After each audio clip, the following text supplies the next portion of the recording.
back.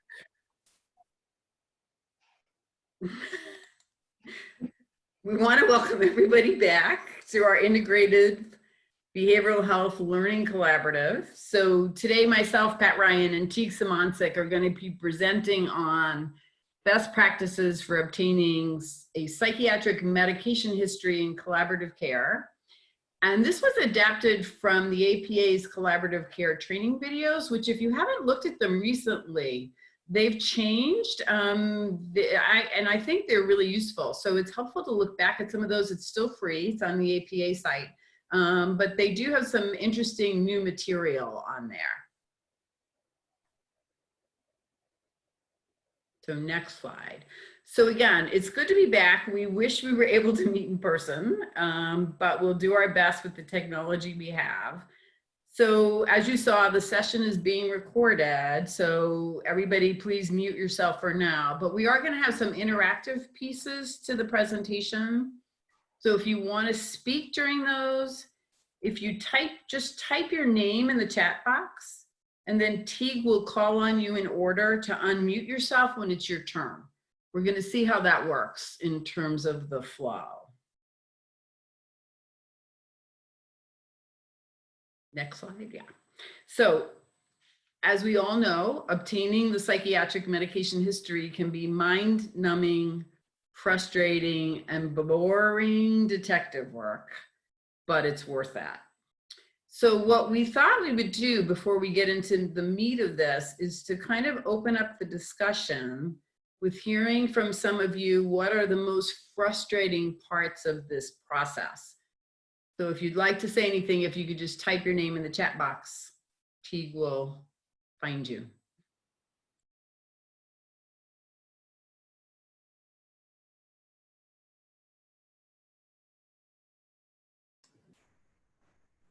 Kristen, why don't you messaged me privately, but why don't you kick it off, and then others who kind of want to also speak, if you can just type your name in, and then once Kristen's done talking, we can just rotate through. Go for it, Kristen. The patients who say, I used to take this medicine, I think it began with a C.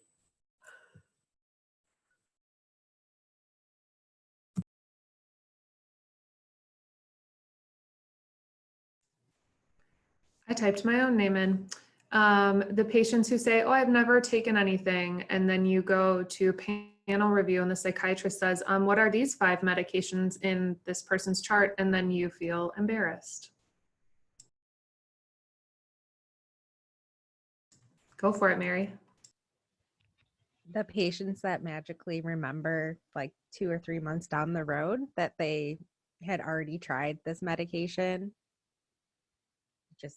it just magically appears in their memory.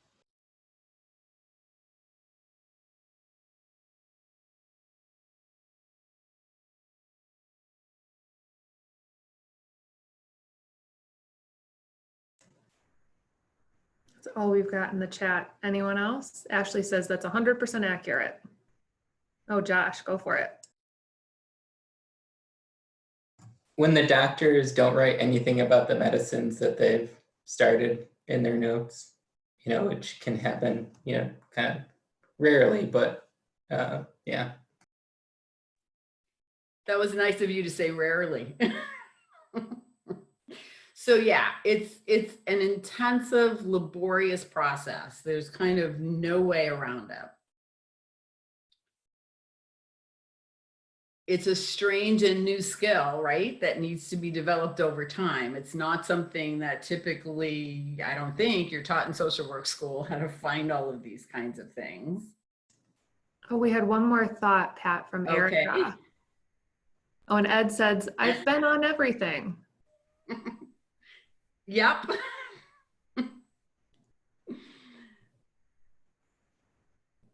Next bullet point.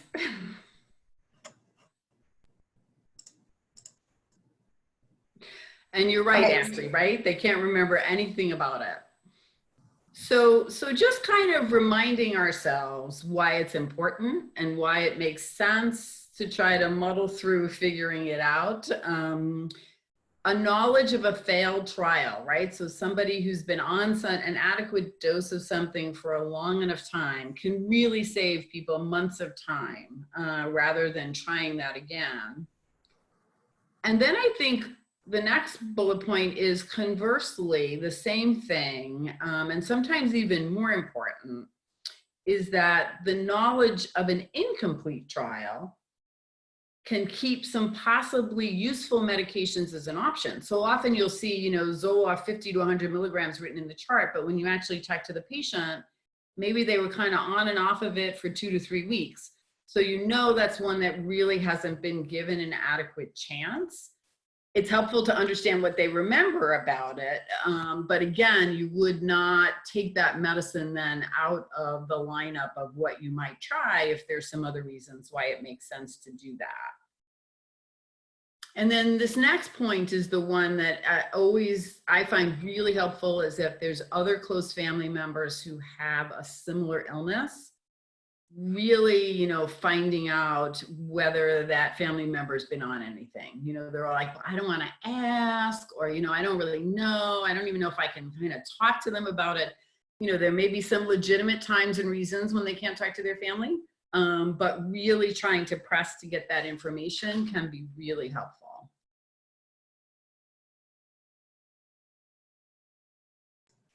Before we go on, I have Erica who had chimed into the chat, and then Jamie next. So if Erica, you can unmute, and then Jamie, after Erica's done, why don't you pop on? Okay, this was back earlier when we were talking about the frustrations. I was just thinking of preparing and having, you know, specific questions that I want to ask the patient, and then they're going into like long stories. And so it feels like I'm trying to do it in a really structured, time-sensitive way. And we're like going off on all these side streets that are more story oriented when I just want to know certain specific information. And Erica, you're going to laugh when you see the next slide. Yeah. And yes, that Erica, I was also going to add with some of the frustrations is it's made me nervous a few times when I've had patients had trouble kind of being able to recall some of those history with meds, but they know that one of them they had a really bad reaction to. But not really sure which one, you know, kind of compared to maybe another one they were on in the past where they, you know, felt like was helpful, but aren't really kind of sure which one. So I've run across that a few times as well.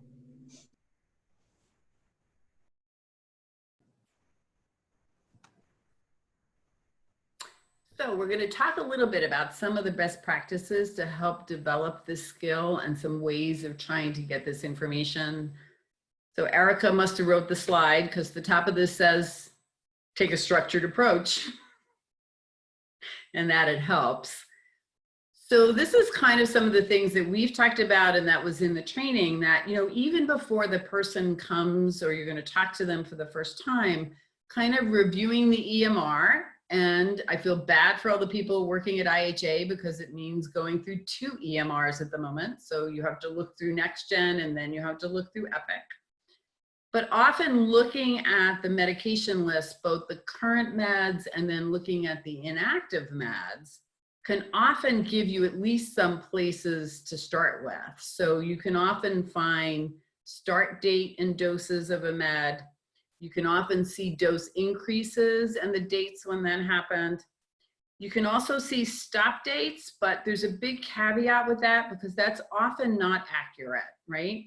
Because often it's stopped in the EMR when someone's going through and doing a patient med reconciliation, not exactly when it was stopped. So the stop date is often not so accurate.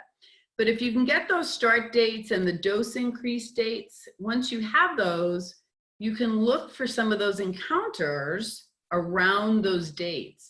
And then sometimes you can see that the doc has written something in there about whether it seems to be working, were there side effects, was there a reason for stopping it? You know, so getting some of those dates and then looking in those encounters often can give you some helpful information. There's more. Kind of getting curious during the visit, you know, really asking the patient what they can remember, kind of maybe pushing it a little bit, you know, I don't know, do you remember anything? You know, just kind of really trying to see if they can remember anything at all, kind of going through generic and brand names, because some will just know the generic, but they won't know the brand name, or vice versa. You can ask them sometimes to bring their bottles to the visit or hold it up on the Zoom so you can actually read yourself as to what's on it. Kind of remembering about asking about supplements, over-the-counter meds, meds from family and friends. Oh, that Adderall really helped. You know, so the Xanax I took, or the Klonopin I took, you know, the Trazodone I took. And again, if something doesn't make sense, really trying to pursue it with the person. And then if there's really gaps, I mean, some people clearly can't tell you anything and there's like kind of nothing in the chart, but they know they've been on some things. Sometimes asking them to get pharmacy records, looking at old treatment records is kind of another way of getting some of that information.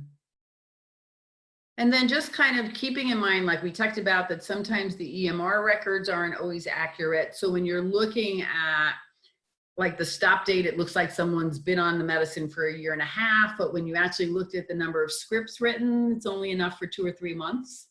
So again, kind of telling that way, was it really an adequate trial or not? Remembering patient memory isn't always accurate because again, no one has really sat down with them, right? And said, okay, this is what the med's for. This is what it's supposed to do. Pay attention to this. I mean, sometimes they weren't trained as well as you guys have trained them into what to look for and what to expect with the meds.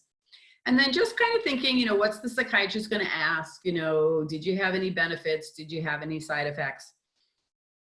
And again, I totally get why this is so frustrating, but from the psychiatric point of view, it's just so necessary to be able to make any kind of an informed medication prescribing decision. And there kind of really is no quick, easy way to obtain it. You really have to dig for it, but just kind of reminding ourselves that it can be so useful in terms of treatment for the patient. And now T's going to take over here for a little bit. Yeah, so Pat came up with this lovely medication history template as one way, you know, when we're doing the chart review, when we're getting information from patients, trying to get some of this kind of baseline information about what we need to know about the med. So like, why'd you take it? What was your max dose? How long did you take the max dose for? When do you start and stop? Benefits, side effects. So some people find it helpful to have this like written template out where they can fill in each of these categories. I would love to hear from all of you. You know, again, type on in the chat. You can put your name here or a random word. How you might do it and any good tips or tricks or techniques for making sense and kind of getting a complicated med history organized. I know, as I'll wait for others, I know what I do sometimes is I go like all the way to the bottom of the chart when the chart first started and kind of work my way up to try to figure out the narrative of this patient's story. And just kind of take that piece of paper and just write them out. What about others?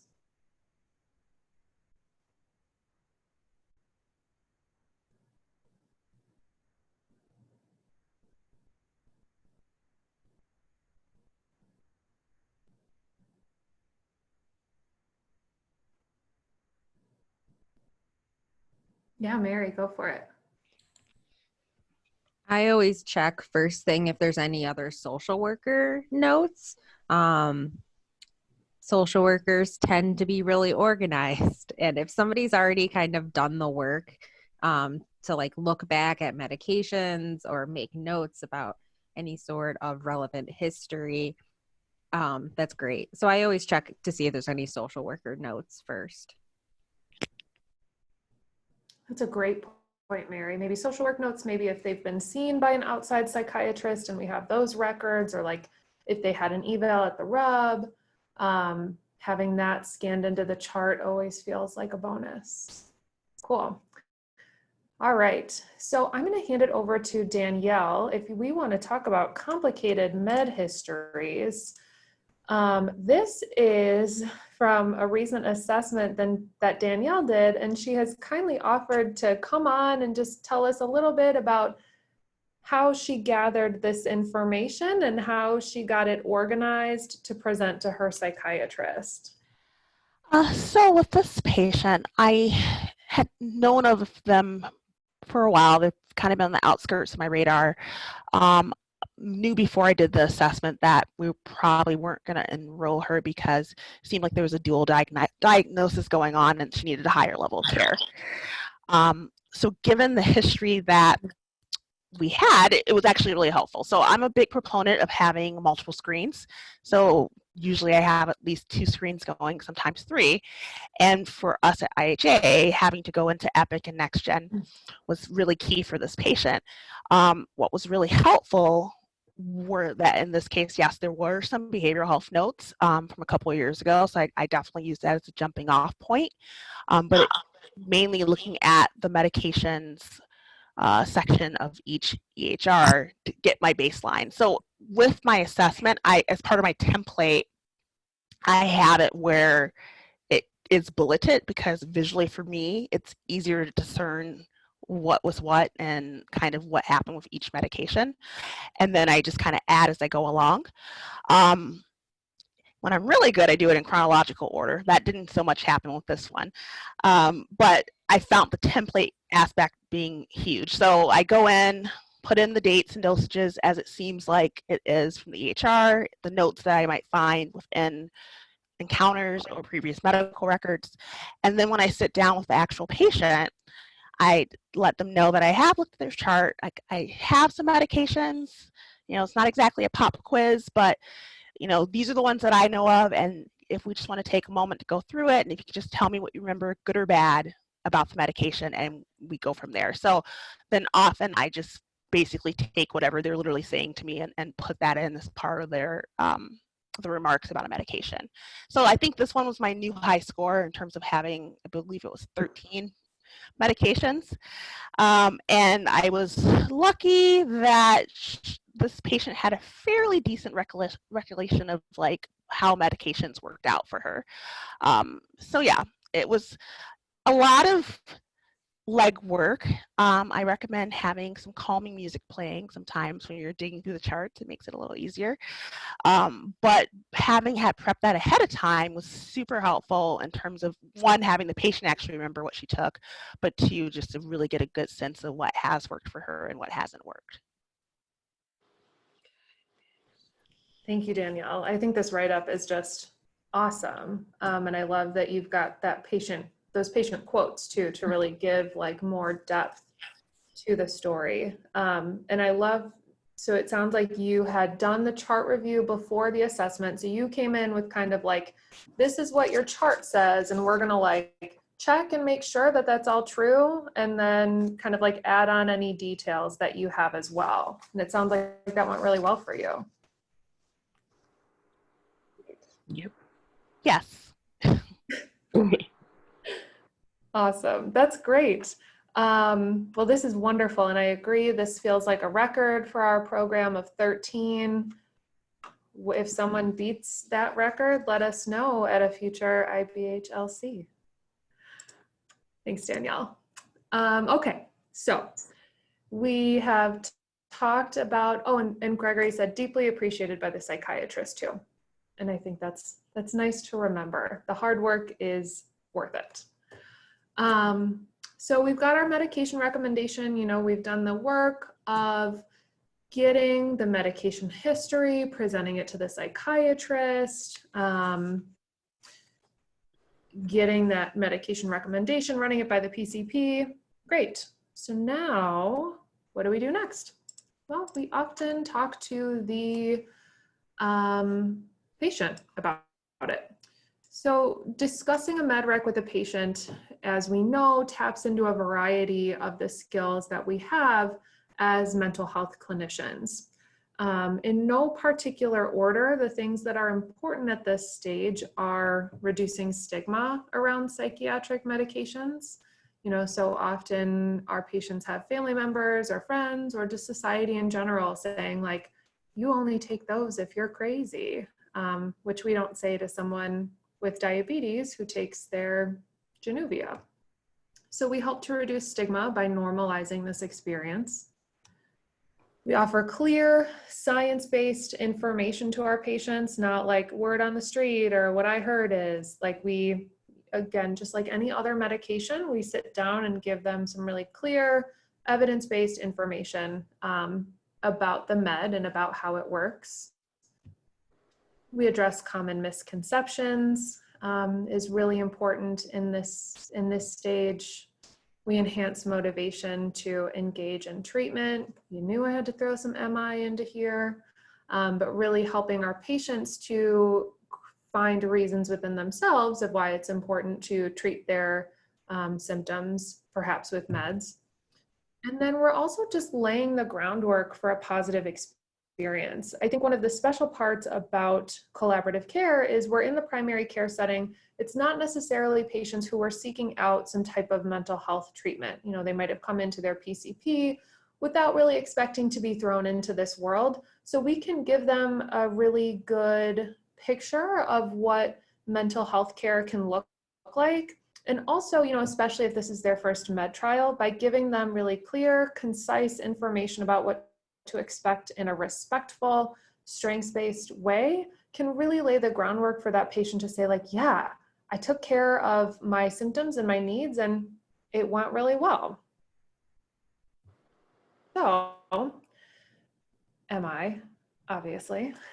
We can enhance patients' motivation to engage in a medication recommendation by asking some really thoughtful, open-ended questions. So I'm going to run through some, but what I'd love to do as I'm running through these, if you want to, you know, type into the chat, we'll get some names queued up. I would love to hear from you what questions you're asking your patients at this stage. So as I'm preparing to give a medication recommendation to my patient, I might just ask first and foremost, like, what do you know about medication? Okay, Dr. Rogers would like you to start a medication called Zoloft. What do you know about Zoloft?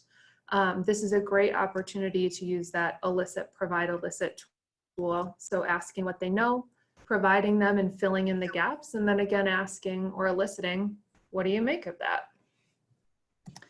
You might ask your patient, how might trialing a medication help you, to start to elicit in their own words reasons why it's important for them to consider this change. We can help patients envision their future selves. So we can say, you know, you want to feel better. How would you know you were there? You know, what would life look like if we could wave that magic wand, if this med worked, if our interventions worked, and you felt good? We can ask patients, how likely are you to take this medication? And that kind of can help give us some information about, like, we might tell this patient all these sorts of things and say, okay, how likely are you to take it? And they can say like, oh, I'm just not going to do it. I don't want to hear that, because then I'm like, oh man, I got to start from scratch. But I would rather know that they're hesitant than have them leave and just kind of not feel like they could be honest with me. I had a patient in collaborative care whose doctor had been giving her Zoloft for over 2 years. And when I did my assessment with her, I said, okay, you've been on Zoloft 50 milligrams for, a couple of years now. Like, how's it working for you? And she's like, to be honest, I haven't taken it. I've never taken it. I tell my doctor I'm taking it. I pick up the refills at the pharmacy so she doesn't get notified, but I'm just too scared to take it. So asking the questions can give us a lot of information. We might ask our patients what might get in the way of you taking this medication. So identifying some barriers. Who can support you during this time? If they're worried about, oh, what if I have a side effect, or what if it makes me feel badly? Who do you have who you can call on for support? We might ask, how will you remember to take your new medication? And again, that's kind of problem-solving barriers, but helping them start off really successfully by making a plan to take their medication regularly. We might also ask, again, like these very simple open-ended questions, but what questions can I answer for you? Asking that instead of something like, do you have any questions? We're more likely to get honest responses if we ask these open-ended questions. So these are some of the ones that we use as we're, you know, exploring a medication recommendation with a patient. Would love to hear from folks in the group. I know that we have our behavioral health specialists who are passing these recs along. I know we have our psychiatrists who are communicating sometimes these recs directly with their patients. Would love to hear from you how you help patients to be a bit more motivated to try a med rec.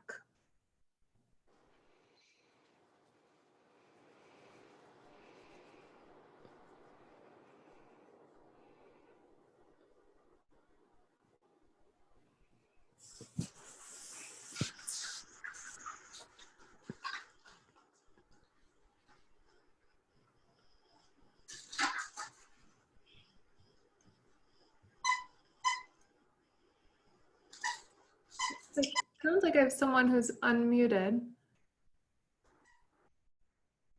but maybe not intentionally. Okay, I've got Erica. I like the one that Pat says about, you know, if they're on the edge of maybe considering trying a medication, the idea that, you know, if there's any side effects or if it's not going well, then you stop the medication and those side effects are going to go away. And so it's not a forever change. It's simply trying it. It's not really high stakes. If they're having a side effect, they can stop the medication. That's a really great point. Like, if something goes not the way we want it to go, it is not the end of the world. If you have this side effect, you'll feel better pretty quickly. Gregory typed in the chat, look for common goals, improve sleep, reduce anxiety. Yeah, so maybe something like, you know, we talked about this medication. How do you think, based on what now you know about it, how do you think it might help you with your sleep? Awesome. And then Alana would like to speak. And then after Alana's done, Josh, why don't you go ahead? So recently I've started using something that Pat told me to use, or said was helpful with her patients before, was, you know, talking about really like what are the benefits of taking medication versus like what are the cons. So like, yes, so addressing both that there, you know, that yes, there are possible side effects, but there's also, you know, also exploring what are the side effects of not taking medication too. So what are those side effects? So looking at both sides of things can be helpful sometimes, and also just sometimes just making sure you answer all their questions and listening more than talking about the medication. I find that a lot of people think that they have to be on it forever, and that's a barrier to them. So kind of asking, you know, about that and providing information about how the kind of the course of that could go and things like that.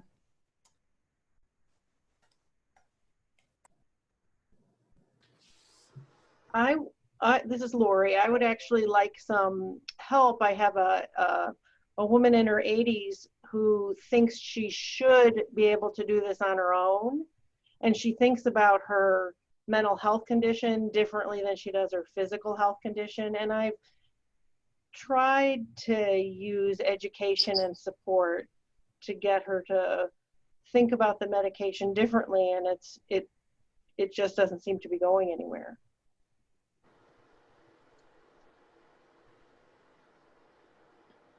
Lori, one of the things, I'm sorry, I couldn't quite get the chat thing to work.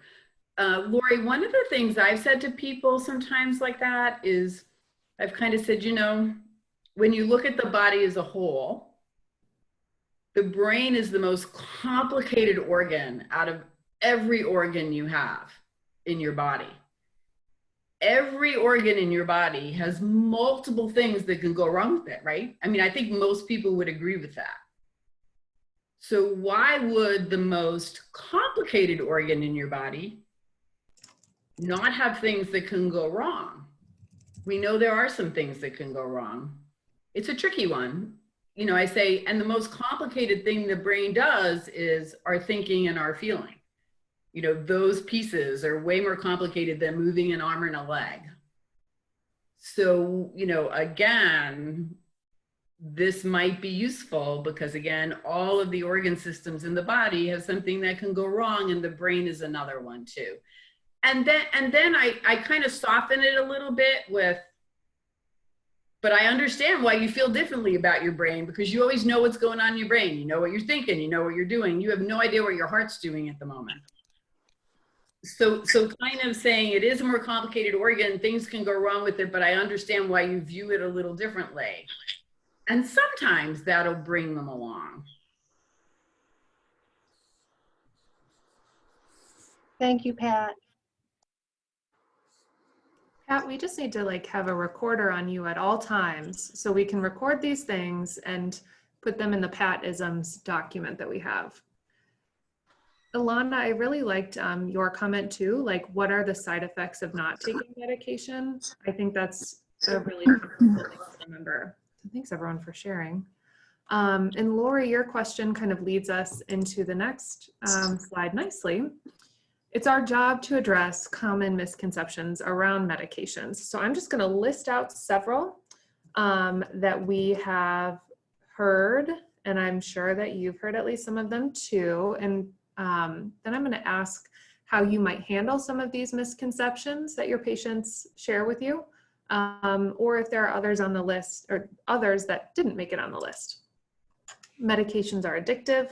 I don't want to become dependent on this when talking about something like an SSRI.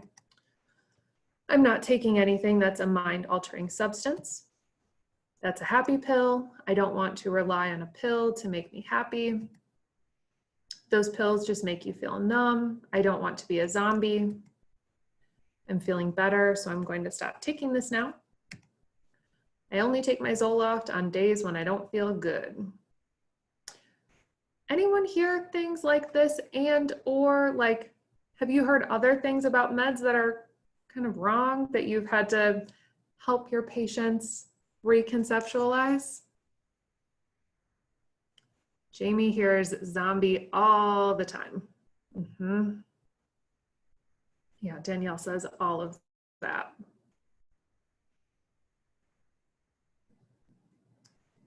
Depression meds being taken as needed is the most common one I see. How do we respond to some? Oh, Mary, my cousin took Zoloft once. It was horrible. I won't take it. Yep. What do we say back? Like, how do we engage with patients around this topic? Go for it, Danielle.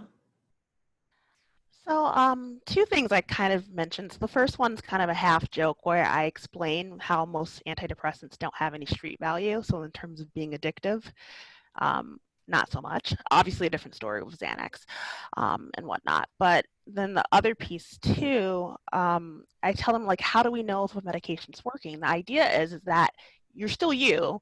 It's a subtle thing. I don't expect you to wake up and you're just feeling like you're amazing and floating in rainbows. You're just not yourself, but maybe you're finding yourself getting less stuck in a thought.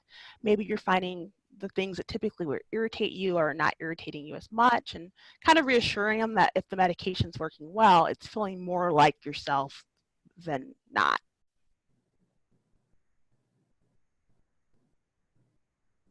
That's a great point, Danielle. And your point about like, we can't buy these on the street. I remember like when I started working with Pat, she told me that one, like, if these meds were so amazing and they made everyone so happy and life was so good, like you'd be able to buy Zoloft on the street, but no one is selling Zoloft on the street. At least not that I've heard of.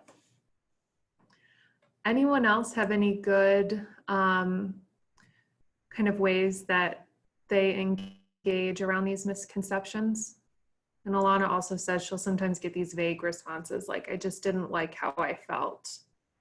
That can be really tricky too, because it's like, tell me more. Was it your stomach? Was it your head? Was it your personality?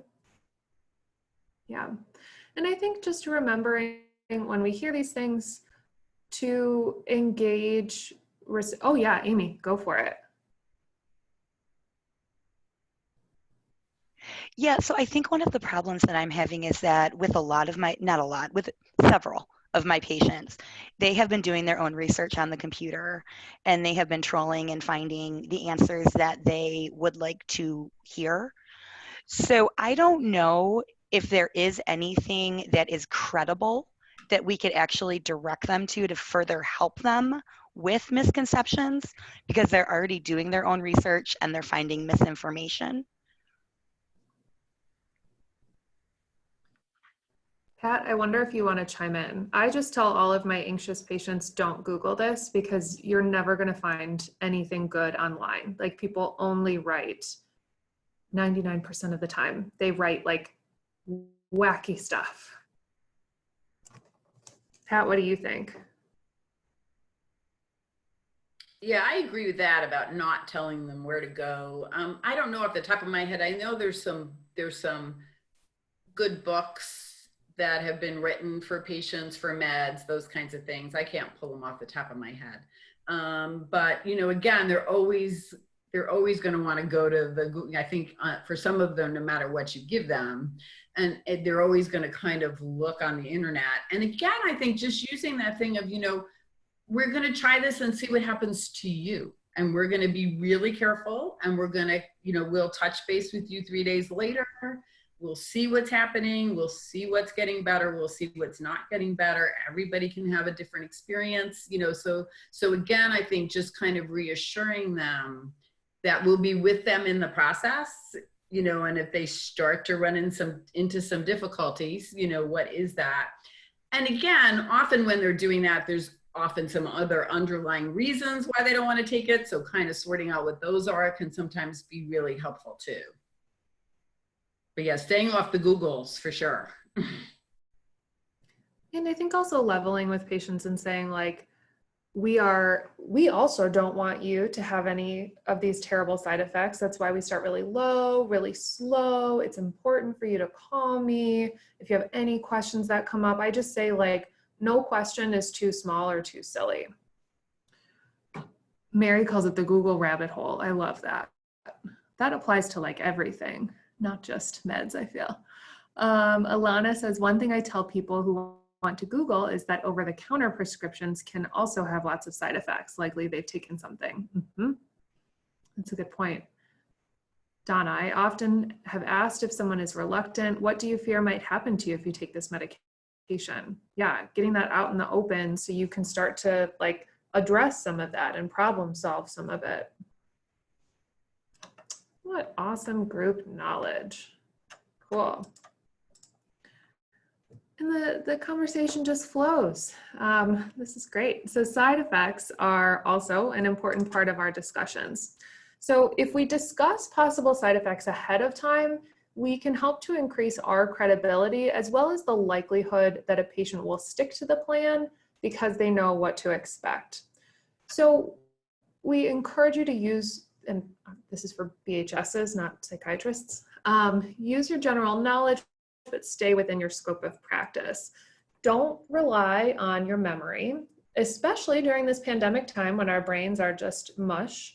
But have the side effects written down somewhere. I know at IHA, our psychiatrists use a dot phrase and put them right in the note. And always ask your psychiatrist or PCP if you're unsure if this is normal, or if it's not a typical side effect and you're like, I don't know. Like, I had a guy whose like tongue was really numb one time. And I was like, gosh, I've never heard of that. So talk to the PCP. As we all know, most often the side effects that we're going to see are nausea, headache, and jitteriness. Sexual dysfunction is a major reason why patients stop a medication, but they rarely share this information. So as you're going through the side effects, you know, okay, it's been a week, it's been 2 weeks. How are you doing? Oh, you're good. Okay, are you having nausea, headache, jitteriness, sexual side effects? Just really normalizing it. If we give folks the opportunity to tell us, they're more likely to do so instead of having to bring it up on their own. And again, kind of going with this theme, get curious. if a patient tells you something, just kind of take a moment and be like, do all of these pieces add up? So asking things like, what kind of side effects are you experiencing? When did that side effect start? As a reminder, a symptom that started before they started the medication is not a side effect of that medication. So if the patient says like, oh, I've got an upset stomach, well, when did that start? 2 weeks ago. When did you start the Zoloft? A week ago. Probably the Zoloft is not causing that. Might be related, but it's definitely not like you have the symptom first. It's probably not a side effect. Are your side effects getting better or worse, or are they staying the same? And how much are your side effects interfering with your day?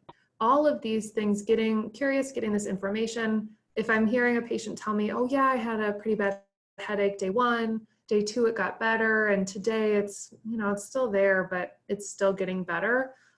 I'm gonna look at that differently than if someone says like, I've got this pounding headache and it's just getting worse and worse and worse and I had to call off work today. And then also reassure patients. If they have a side effect, the team will work together to find an appropriate solution. So being really upfront, these are the side effects you might experience. If you do, and the side effect is more than mild and or it doesn't resolve on its own fairly quickly, we're going to get it figured out. We've got this whole team of experts who will work together.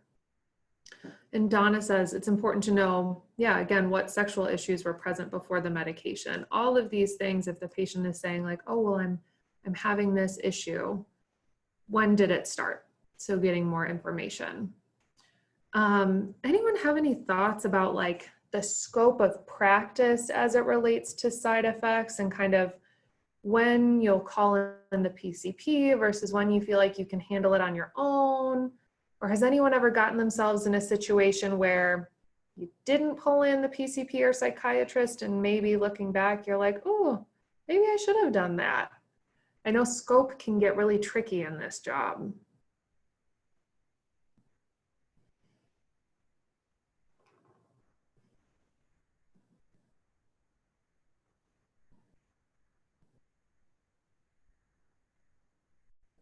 Do people more often go to their psychiatrist or their PCP if a patient is having a side effect?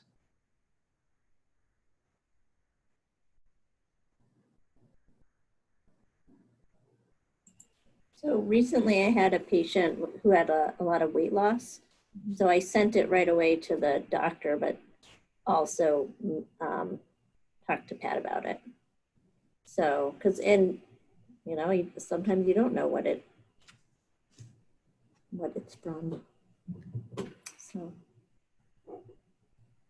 Yeah, I agree. Yeah, if something feels like very immediate, probably call in the PCP and then follow up with psych, and then getting a lot of, psychiatrist. Ashley, depends on how severe the side effects are. Yep, absolutely. I don't think we can be too, I don't think there's any harm in pulling things in. Oh, Josh says he sends things to the nurses often too. Cool. Pull in the team. we all have things that we're good at. All right, we can set our patients up for success as they begin a medication trial. So when starting a new med, give verbal and written instructions and ask them to repeat it back to you. When I first started doing this, I kind of felt a little bit like, oh, am I like infantilizing this person? But really it's important. So you might just say like, I know that was a lot of information. Can you tell me what I just told you, to make sure they hear it? Because sometimes if you got someone on the other line, they might just say, yep, and not really take much of it in.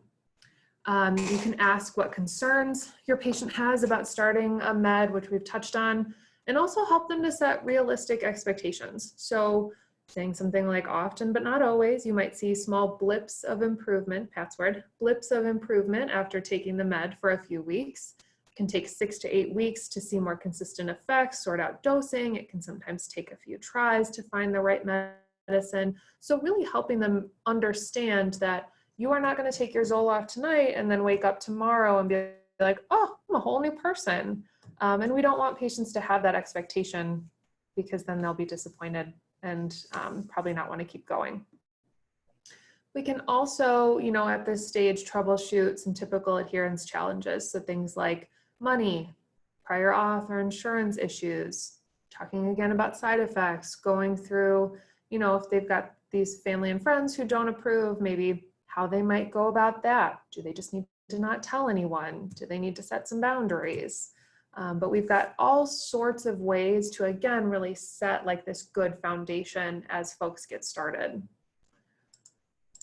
And then once a patient starts a med, keep checking in. Don't give them the Zoloft and then say, okay, goodbye. Save some time for a medication check during your subsequent sessions. So checking in frequently, especially in the beginning of treatment, has been shown to be helpful in getting patients better faster. Again, those open-ended questions that we love. How are you taking this med? Really normalizing not taking the med so that they'll be honest with you. So things like most people miss doses, especially in the beginning. How many of you missed over the last week? Be prepared for little to no improvement in the beginning. Remember, we are our patients' cheerleaders, reminding them this is ordinary. It's not a sign that the med isn't working. We're here for you. We're going to continue to figure this out. If you could believe it, encouraging you to get curious again. So help patients if they say like, oh, it's okay, or oh, maybe I'm a little bit better. What's better? How are they seeing a change? What's worse? Get really specific and understanding how is the med helping you to reach your goals. So really helping our patients develop this skill of verbalizing how they're feeling. Discuss improvements you've noticed. Can also look at PHQ and GAD as a nice way to compare progress pre and post med trial.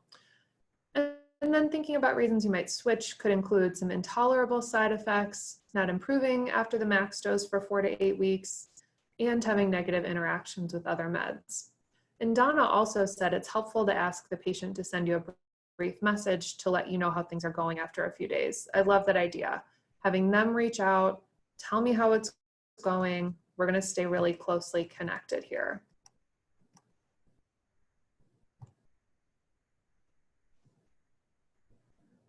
So I'm going to finish up with a couple of slides here. One is, let's say you've done all of these things, the patient's taking the medicine, you're 6, 8, 12 weeks into it, and they're not getting better.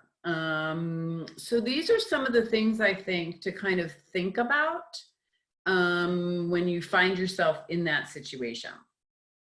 So I think one of the first things is do I have the diagnosis right? Is it really more a complex post-traumatic stress disorder, which sometimes people aren't able to tell you about at first? Do we think it really is more bipolar disorder? Is it more personality disorder? Because I think the thing we have to remember in this type of model in particular, that we come up with our best initial diagnosis based on, not a very long involved process with the patient. We learn more about them as time goes on in this model. So sometimes we realize, and we've seen this happen over again, well, maybe it is more complicated than just depression or just anxiety, and we need to modify what we're going to do. So I think that's one of the big ones to look at. The other one, again, is the patient taking the medication as prescribed? There's numerous studies showing that adherence rates to medication are pretty awful. So again, just always coming back to, so how are you taking it? Did you miss any doses last week? Just to kind of check in on that again. Kind of looking at, again, is the dose too small? Have they not been on it long enough? And then again, maybe this first choice of medication is simply not effective. I think most of you are aware of the STAR-D trial, which was a study that looked at treating depression in a very structured, stepwise way. And it took 3 changes before 60 to 70% of those patients went into remission. And we see that, right? So many people don't respond to the first thing or the second thing that's tried. So, and there's nuances to when to kind of give up on something, but always kind of thinking about maybe this just isn't the right one, and is it time to look for something else? And then there's a whole host of other things, right? Are there psychosocial stressors that are going on? And we are never going to get the PHQ-9 and GAD-7 down because the stress, the SIOH, the situations these people are living in are not going to enable that. Are there other barriers to treatment that I haven't thought of that maybe we could address in some other ways? Is there other medical issues going on that we haven't thought about? The one that we see a ton, right, is untreated obstructive sleep apnea. I have severe sleep apnea. I'm not going to take care of it. I'm really tired and I have no motivation. But we're not fixing that. So, you know, again, I've been very impressed with how you guys have been able to get people to take their OSA seriously and get it treated. But again, just watching to see, are there some other medical issues, thyroid issues, anemia, other things going on that might be playing a role in why they're not getting better? Is there another medication causing the problem? You know, are they on something that's making them more depressed or making them more anxious? And then, of course, and especially now in COVID, because we're seeing this going up and up and up, is there substance use or abuse that's getting in the way as well? Because, you know, there's some really unfortunate evidence coming out that more and more people are drinking and using pot and all kinds of things as they're stuck in their houses during COVID. Okay, last slide. So say the patient is doing really well and they did really well on the med, and now you're moving them into stable monitoring and it's relapse prevention planning time. So we'll kind of end on this note. So patients have their own ideas of how long they want to stay on meds, and it's their decision, but our job is to give them all the information they need to do what's right for them and to make the right decision. So just a little bit of a discussion about this. It'll be interesting to see what you guys think about this. But I think one of the things that we can tell people and discuss with them that for many people, you know, mood stability and decreased anxiety is precious and it can't always be switched on and off easily. So I think sometimes we forget to let people know with depression and anxiety, it's not that you're feeling sad and anxious. There's lots of physical things that are not going well in your body when you're in that state, that it's important to stay out of that state, and just kind of reminding that. You know, I see a lot of the primary care docs, you want to stop your meds, fine. You know, they don't say that if they want to stop their diabetes meds or their hypertensive meds, right? So again, I think just reminding people that this is also, these are very serious things that it makes sense to keep treated. Again, kind of reminding them that untreated depression and anxiety is harmful to your brain and body. And then again, reinforce the benefits they've seen since starting the meds. So I would always review the initial symptoms. It's funny when people would say to me, so I want to stop my meds. I said, okay, wait a minute. And I would go back in my paper chart and I would go to the day they saw me. And I would read to them what was happening in their words. And they'd be like, oh, okay, maybe not now. Maybe we'll wait a little longer, because people forget, you know, especially if it's a year or two ago. They don't remember often what's happening. So just kind of reminding them of the benefits. And again, you know, there are benefits they've gotten from the behavioral interventions as well. It's not just the medication, but especially when the medications have played a really important role, I think it's really helpful to kind of go over those things again with them. Discuss the relapse rate for that particular patient situation, right? So, you know, if it's the first time they've had this illness, you're going to say something different maybe than if it's the third or fourth time. If they had really mild symptoms versus really severe symptoms, did it happen under stress? Is there no family history? You know, I mean, we could have a whole discussion on what relapse rates might look like, but just kind of talking to that person, you know, with your psychiatrist, you know, what can we kind of explain to them about, are they in a low risk for relapse? Are they in a high risk for relapse?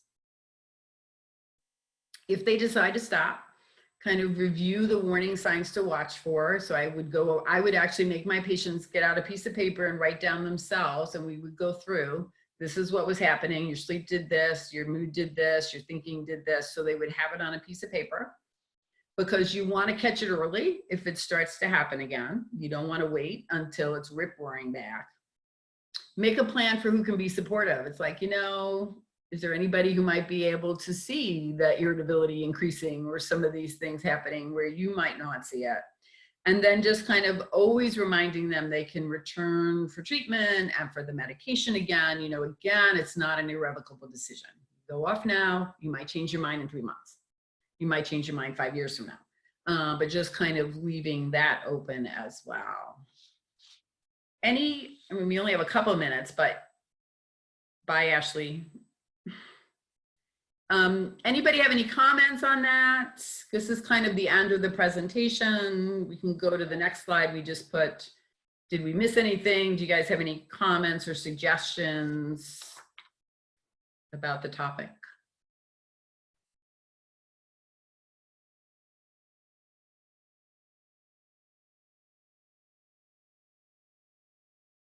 And I know it's Friday at almost 4:30.